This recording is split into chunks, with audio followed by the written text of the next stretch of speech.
The directions for use are applying 1 to 2 swipes on your face with fractionated coconut oil after showering to moisturize.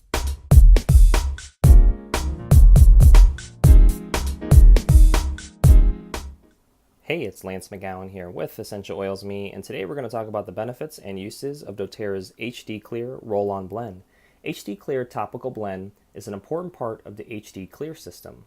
Formulated with black cumin seed oil and CPTG certified pure therapeutic grade essential oils, this potent formula can be applied to targeted areas on your face and body.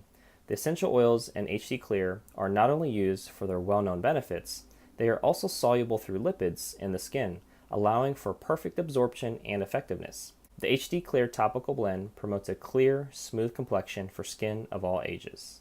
The primary use for HD Clear is topically on your skin by rolling it on. You also get some aromatic benefits as well.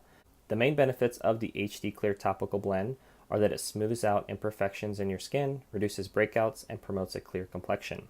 The directions for use are applying 1 to 2 swipes on your face with fractionated coconut oil after showering to moisturize your skin and overwhelm any bad bugs hiding in your pores. This also works best with eating more whole plant foods and drinking alkaline, reverse osmosis, or distilled water. Well, that concludes today's video. Thank you so much for watching. Make sure to click the like button if you did, share this video with somebody that would benefit from it, and most importantly, check out the links in the description below so you can continue to get your learn on, and I'll see you in the next video.